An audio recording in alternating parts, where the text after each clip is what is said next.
신설 고시원을 운영하면 골치 아픈 낡은 시설들의 문제들로부터 자유로울 수 있지 않을까 생각해서 고시원을 새롭게 만들려고 하는 분들이 제 주변에도 많이 계신데, 정말 신설하면 모든 시설과 관련된 이슈들로부터 자유로워질까요? 오늘은 그렇지 않다는 얘기를 말씀 한번 드려보고자 합니다.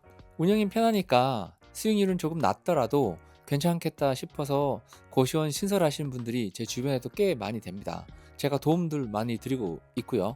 그런데 자칫하다가는 고시원 신설했다가도 수억 원 날릴 수 있으니까 오늘 영상 꼭 참고하시길 바라겠습니다. 고시원 운영하면서 가장 힘든 점 중 하나가 바로 시설 관련된 이슈죠. 배관이 막히거나 누수가 생기거나 이런 것들은 저희가 어떻게 할 수가 없는 부분입니다. 이미 건물 안에 갇혀져 있기 때문에 일반인인 저희가 건물을 허물거나 시멘트를 깨거나 하지 않을 경우에는 해결할 수 있는 방법이 없어요. 화재 감지기 오작동은 또 어떻고요. 전원이 빈번하게 차단되는 경우도 마찬가지입니다. 이런 경우는 전체적인 인프라를 뜯어 고치지 않으면 완벽하게 수리할 수 있는 경우가 없기 때문에 낡은 고시원을 양수해서 운영하시는 원장님들, 그리고 그런 고시원을 양수할 예정이신 예비 원장님들께서는 참 골치 아픈 사안일 텐데요. 해서 고시원이 수익이 괜찮다고 해서 두 번째, 세 번째 고시원을 알아보는 분들 중에서 신설 고시원을 알아보는 분들도 많이 계신데, 과연 그렇게 신설을 했을 경우에 이런 모든 문제로부터 자유로울 수 있을까?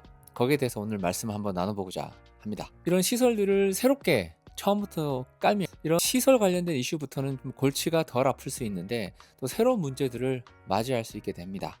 그래서 오늘은 고시원 신설할 때 역량이 되는 업체들을 잘 고르셔야 되고, 신설할 때 우리가 미처 예상하지 못했 그런 실패 케이스들을 하나 말씀드려보고자 합니다. 여의도 광화문을 포함해서 송파까지 관통하는 메인 지하철 노선 중 하나인 5호선 황금 노선이죠. 지난 5월 제 의뢰인께서 아차산역에 있는 신설 2년차 올 원룸 물건을 검토 의뢰를 맡기셨습니다. 방기수 20여 메인 노선 중 하나인 5호선 도보거리로 300m에 위치했던 이 물건인데요. 합금액은 4억 원짜리, 예상 세전 수익은 900만원. 데이터로만 보면 무난하죠. 역세권이어서 엑시도 괜찮겠다 싶었죠. 그래서 의뢰인 본인께서 먼저 가계약금을 쏘고 난 다음에 저한테 물건 분석을 의뢰하신 케이스입니다. 제가 잘 아는 프랜차이즈 형태의 동일한 상호를 사용하고 있는 신설만 하는 업체에서 만든 곳이어서 별다른 문제 있을까 판단해서 저도 물건 한 편 살펴봤습니다. 저도 잘 아는 브랜드니까 별다른 문제는 없겠거니 하고 생각을 하고 우선 살펴봤죠. 그런데 건축물 대장을 떼서 보니까 고시원을 신설하는 곳인데도 이존 근린생활시설 고시원이 아니라 사무소로 표기가 되어 있더군요. 대부분의 고시원 신설할 경우에는 용도 변경부터 한 이후에라야 임대차, 시설공사 이런 관련된 후속 절차들이 진행이 될 수 있어서 제일 먼저 용도 변경부터 하는 경우가 대부분입니다. 그래서 좀 뭔가 이상하다 싶더군요. 많은 경우는 아니지만 종종 용도 변경 비용을 아끼려고 예전부터 고시원을 운영해 왔던 자리라면 건축물 대장상에 굳이 용도 변경 없이 진행하는 경우도 왕왕 있습니다. 하지만 요즘은 거의 이런 경우가 없어요. 용도 변경 비용이 건축사 사무소에 따라서는 500에서 많게는 1000까지 하긴 하는데, 물론 적지 않은 돈이지만 수억 원을 태워서 고시원을 만드는 사업인 경우에는 대부분 용도 변경을 진행하는 경우가 대부분입니다. 이 케이스가 용도 변경 없이 신설한 경우인가 싶어서 소방필증 최초 발급일을 확인해 봤죠. 그랬더니 최초 발급일도 2009년 7월이 아니고 2023년 8월이더라고요. 어떻게 느낌이 좀 싸하죠? 해서 구청에 질의를 해봤더니 이미 고시원에 대한 위반 건축물 신고가 진행되고 있다는 아주 놀라운 사실을 주무관님께서 말씀해 주시더라고요. 용도 변경이 대장상에 제대로 되어 있지 않아서 용도 변경하지 않으면 위반 건축물로 등재하고 곧 이행 강제금이 부과될 수 있다라는 말씀까지 전해 주셨습니다. 더욱이 이런 내용을 고시원 원장에게 사전 통지를 발송한 이유라고 하시더라고요. 청구차 말씀드리자면 위반 건축물로 등재되는 건 보통 구청에서 현장 방문 등으로 적발한 후에 해당 건축물 혹은 소유주에게 사전 통지를 합니다. 언제까지 조치를 취하시지 않으면 위반 건축물로 등재되니 그 전에 조치를 하시라고. 그리고 그 이후에 시정 지시, 시정 촉구, 부가 예고 등의 절차를 거쳐서 약 3개월 안에는 이행 강제금이 부과가 됩니다. 그런데 뭐예요? 이 고시원은 보통 우리가 고시원 하면서 겪게 되는 공용시설이나 방 한두 개가 아니라 고시원 전체가 위반 건축물로 등재가 돼서 용도 변경해야 된다는 사실인 겁니다. 이행 강제금은 당연히 용도 변경 될 때까지 부과되는 거고요. 1년에 한두 번 내게 되는 이행 강제금은 면적별로 달라집니다만 대략적으로 계산해 보니까 연간 총 납부해야 될 금액이 한 1,000만 원 가량 되더라고요. 바로 계약금 반환을 요청하고 계약을 파기했습니다. 물론 이미 소방 필증은 정상적으로 발급받았으니까 절차대로 용도 변경 진행하면 되지 않냐라고 할 수 있겠지만 네, 용도 변경 가능할 수도 있습니다. 다만 이미 고시원으로 운영 중인 상황에서 용도 변경을 진행할 경우에는 시간도 돈도 굉장히 많이 듭니다.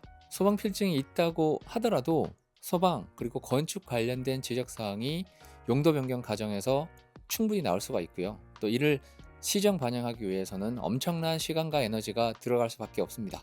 그런 동안 입실자들을 원활하게 받거나 하기도 힘든 상황이 되겠죠. 고시원 원장님 입장에서는 정말 죽을 맛일 겁니다. 지난 수년간 수십 개의 고시원을 신설했다고, 그리고 본인 브랜딩을 달고 고시원을 팔고 있는 업체가 용도 변경도 하지 않고 사업을 진행했던 겁니다. 좀 안타까운 사실이죠. 현 고시원 시장의 플레이어들의 수준을 보여주는 대목이라고 저는 생각합니다.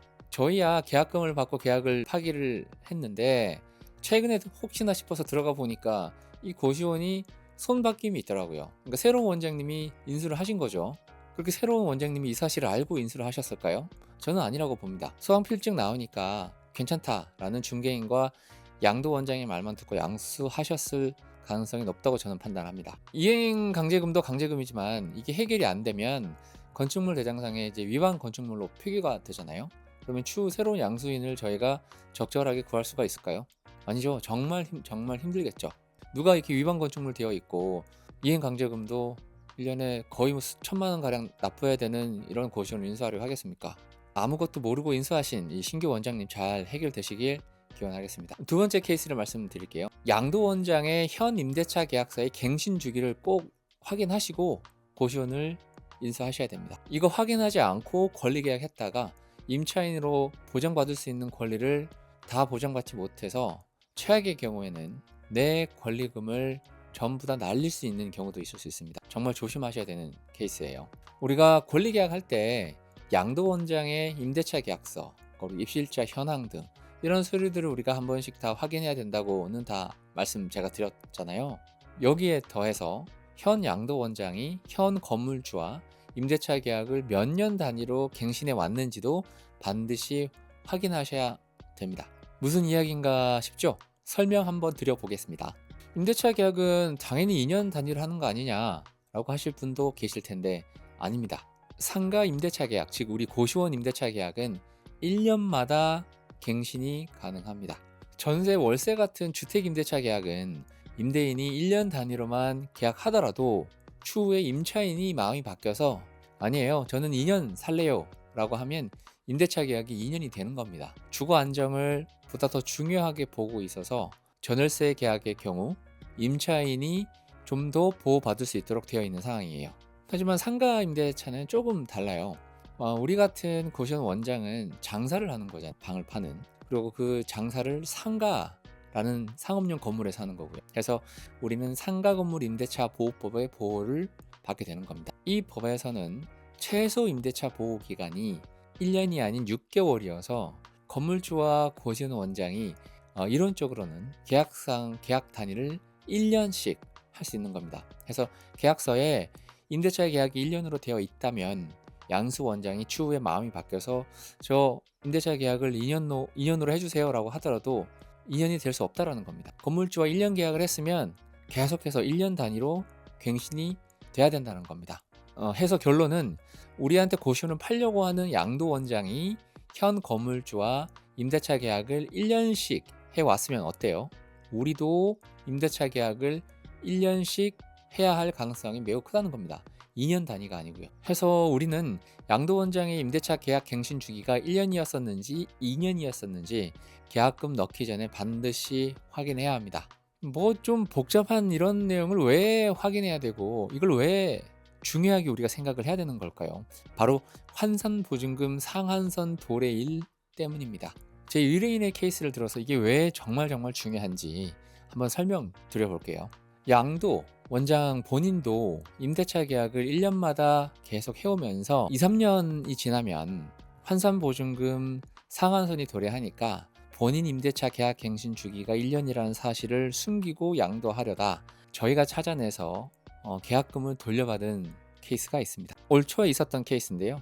현 양도 원장의 임대차 계약 그 당시 현황은 보증금 9천만 원에 임차료 675만 원이었습니다. 그리고 이 임대차 계약을 최근에 갱신했다고 말로만 말씀했다고 우리 의뢰인이 전하더라고요. 물론 임대차 계약서는 보여주지 않았다고 하더라고요. 그리고 이 최근에만 갱신을 했다고 하지 몇 년 만에 갱신했는지도 말하지도 임대차 계약서를 보여주지도 않았다라고 하시더군요. 그리고 저희 의뢰인과 계약 시에는 건물주께서 임대보증금 1억에 임차료를 10% 올린 742만 5천 원에 임대차 계약을 하겠다라고 말을 했다고 진행을 했습니다. 물론 이 모든 과정 어디에서도 양도 원장 본인도 1년 단위 임대차 계약을 계속 해왔고 저희 의뢰인도 앞으로도 1년 단위로 임대차 계약을 하겠다라는 말은 없었습니다. 아주 교묘하고 무섭죠. 실제로 이렇게 1년 단위 임대차 계약을 저희 의뢰인이 했었으면 불과 1년 뒤에 서울시의 환산보증금 상한선인 9억에 걸리게 됩니다. 2년 차인 27년에는 완전히 9억을 넘어가게 되는 거고요. 이렇게 환산보증금이 상한선을 넘어가면 임차인인 우리 고시원 원장들은 어떤 불이익을 받게 될까요? 지금 화면에 보이는 여러 임차인들의 권리 보호 중에서 우선 변제권, 최우선 변제권, 임차권 등기 명령, 묵시적 갱신, 임대차 기간 최소 1년, 5% 증액 한도 등 우리 고시원 원장들이 상가나 건물이 임차해서 사업을 할 경우에 필요한 이런 법적 보호들을 모두 받을 수 없게 된다는 겁니다. 통상 대부분의 건물주 분들께서도 임대차 계약은 2년씩 하는 게 관례거든요. 근데 해당 건물주는 뭐라 그럴까요? 좀 돈 욕심이 났나 보죠. 한 해도 빼놓지 않고 매년마다 임대차 계약을 갱신해 왔으니까요. 건물주의 이런 성향을 고려했을 때 환산보증금 상한선이 넘어가면 매우 높은 가능성으로 앞서 말씀드렸던 임차인의 임대차 보호 조항들을 무력화해서 임차료를 예를 들어서 6개월 만에 10% 올리던가 20% 올리던가 이렇게 건물주가 요구할 수도 있는 겁니다. 그럴 경우에 이미 고시원을 운영하고 있는 우리 입장에서는 고시원을 중단하고 나올 수 있어요? 그럴 수 없죠. 권리금이 들어가 있으니까요. 고시원 원장 입장에서는 정말 재앙과 같은 상황입니다. 엄청난 재앙. 그래서 이런 상황을 알고도 양도 원장이 본인의 임대차 계약 갱신 주기가 1년이라는 사실을 숨기고 저희한테 양도하려고 했었던 걸로 저희는 판단을 했습니다. 그래서 상황이 너무 심각하다 판단해서 법률 대리인을 선임했고 우선 내용 증명 먼저 보냈습니다. 무슨 건으로요? 바로 사기로요. 사실 이 매물 같은 경우에는 이 임대차 계약 주기를 누락한 거 이외에도 입실자 수도 사실과 달랐고 매출도 저희한테 브리핑한 금액 대비해서 200~300만 원 가량 차이가 났습니다. 여기까지 묶어서 같이 소를 제기하려고 했었습니다. 명백한 의도를 가지고 중요한 사실을 숨기고 양도하려고 했던 겁니다.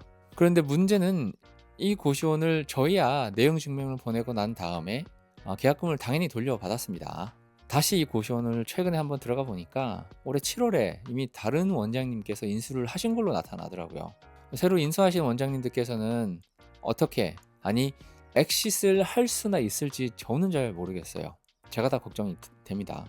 지난주에 올린 영상과 오늘 영상 이 두 편에 거쳐서 고시원을 인수할 때 발생할 수 있는 여러 가지 문제점들에 대해서 사례를 들어서 말씀을 드리고 있는데 아마 대부분의 예비 원장님들은 이런 문제들이 있는지도 모르고 고시원을 양수하거나 아마 팔고 계실 거예요. 귀찮기도 하고 굳이 알고 싶지도 않고요. 왜냐면 지금까지는 이런 문제 있더라도 잘 거래가 됐었고 별다른 법적 피해가 없이 돈을 벌어왔으니까요. 하지만 이제 세상이 바뀌고 있고 규정과 원칙들이 좀 더 강화되고 있는 상황이니까 그들이 아니었다면 저희가 언제라도 이런 불이익을 당할 수 있다라는 생각으로 물건 보실 때 꼼꼼하게 파악을 하셔야 되는 겁니다. 그래서 고시원 창업을 준비 중이신 예비 원장님들께서는 지난주 올린 영상과 포함해서 오늘 영상에서 다뤄들었던 이런 사례들에 나온 내용들을 꼭 점검하셔서 네, 피 같은 권리금 손해보는 일 없도록 만전을 기하시길 당부드립니다. 현재 본인이 검토 중인 고시원 매물에 대한 수익성 그리고 법적 검토가 필요하신 예비 원장님들께서는 고정 댓글에 달아놓은 카카오톡 오픈 링크를 통해서 문의 주시면 감사하겠습니다. 물론 고시원 창업 전체와 관련된 도움도 드리고 있으니까 편하게 연락 주시면 되겠습니다. 오늘 영상도 도움이 됐길 바라겠습니다. 그럼 좋은 하루 되세요.